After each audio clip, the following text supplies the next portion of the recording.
Hello friends, welcome back to my channel. Friends, ನಾನು ಇವತ್ತಿನ ವಿಡಿಯೋದಲ್ಲಿ ಒಂದು ಮನೆಮದ್ದನ್ನು ಹೇಳ್ತಾ ಇದ್ದೀನಿ.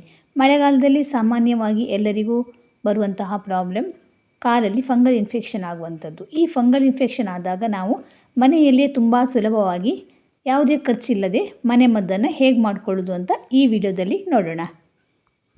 ಇದು ತುಂಬ ಸುಲಭವಾಗಿ ಎಲ್ಲರಿಗೂ ಸಿಗುವ ಸಸ್ಯದ ಬೇರು. ಈ ಸಸ್ಯ ಯಾವುದು, ಇದರಿಂದ ಔಷಧಿಯನ್ನು ಹೇಗೆ ತಯಾರು ಮಾಡಿಕೊಳ್ಳೋದು ಅಂತ ಈ ವಿಡಿಯೋದಲ್ಲಿ ನೋಡೋಣ. ಯಾರಾದರೂ ಹೊಸಬರಾಗಿ ನನ್ನ ವಿಡಿಯೋನ ನೋಡ್ತಾ ಇದ್ದರೆ ದಯವಿಟ್ಟು ಸಬ್ಸ್ಕ್ರೈಬ್ ಮಾಡಿಕೊಂಡು ಪಕ್ಕದಲ್ಲಿರೋ ಬೆಲ್ ಐಕನ್ನ ಪ್ರೆಸ್ ಮಾಡಿ, ಅಲ್ಲಿ ಆಲ್ ಅಂತ ಸೆಲೆಕ್ಟ್ ಮಾಡಿ. ಇದರಿಂದ ನಾನು ಮುಂದೆ ಹಾಕುವಂತಹ ಎಲ್ಲ ವಿಡಿಯೋದ ನೋಟಿಫಿಕೇಷನ್ ನಿಮಗೆ ಬರುತ್ತೆ.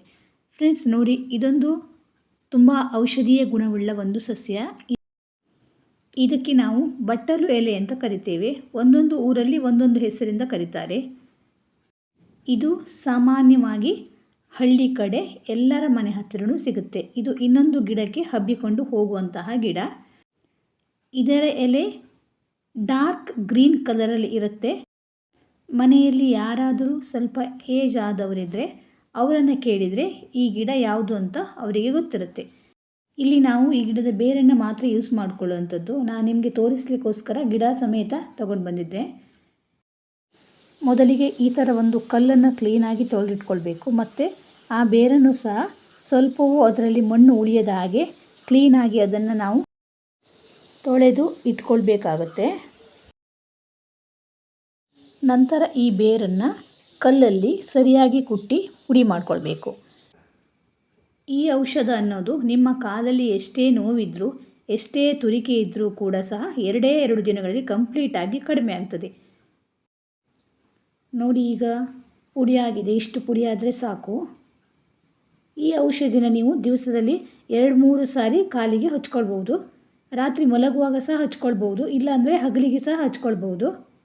ಜಾಸ್ತಿ ಹಚ್ಚುವುದರಿಂದ ಕಾಲಿಗೆ ಯಾವುದೇ ಥರದ ಸಮಸ್ಯೆ ಆಗುವುದಿಲ್ಲ. ಈ ಪುಡಿಯನ್ನು ಎಳ್ಳೆಣ್ಣೆಗೆ ಹಾಕಿ ನಾವು ಅದನ್ನು ಇಟ್ಕೊಳ್ಬೇಕು. ಎಣ್ಣೆ ಜಾಸ್ತಿ ಬೇಕಾದರೆ ತಗೊಳ್ಬೋದು. ನಾನಿಲ್ಲಿ ಸ್ವಲ್ಪ ಎಣ್ಣೆ ಮಾತ್ರನೇ ತಗೊಂಡಿದ್ದೀನಿ. ಎಣ್ಣೆ ಹಾಕಿದ ನಂತರ ಅದನ್ನು ಸರಿಯಾಗಿ ಮಿಕ್ಸ್ ಮಾಡಿಕೊಳ್ಬೇಕು. ಹೀಗೆ ಮಾಡುವುದರಿಂದ ಆ ಬೇರಿನಲ್ಲಿರುವ ಔಷಧೀಯ ಗುಣಗಳು ಎಣ್ಣೆಯಲ್ಲಿ ಬಿಟ್ಕೊಳ್ತದೆ. ಈ ಎಣ್ಣೆಯನ್ನು ನೀವು ರೆಡಿ ಮಾಡಿದ ತಕ್ಷಣವೂ ಹಚ್ಕೊಳ್ಬಹುದು, ಇಲ್ಲಾಂದರೆ ಇವತ್ತು ಮಾಡಿ ಇಟ್ಟು ನಾಳೆ ಸಹ ಹಚ್ಕೊಳ್ಬೋದು. ಫ್ರೆಂಡ್ಸ್, ನೀವು ಇದೇ ಥರ ಒಂದು ಸಲ ಟ್ರೈ ಮಾಡಿ ನೋಡಿ. ಈ ವಿಡಿಯೋ ಇಷ್ಟ ಆದರೆ ಲೈಕ್ ಮಾಡಿ ಹಾಗೂ ಸಬ್ಸ್ಕ್ರೈಬ್ ಮಾಡಿ. ನಿಮ್ಮ ಫ್ರೆಂಡ್ಸ್ ಆ್ಯಂಡ್ ಫ್ಯಾಮಿಲಿಗೆ ಶೇರ್ ಮಾಡಿ. Thank you for watching.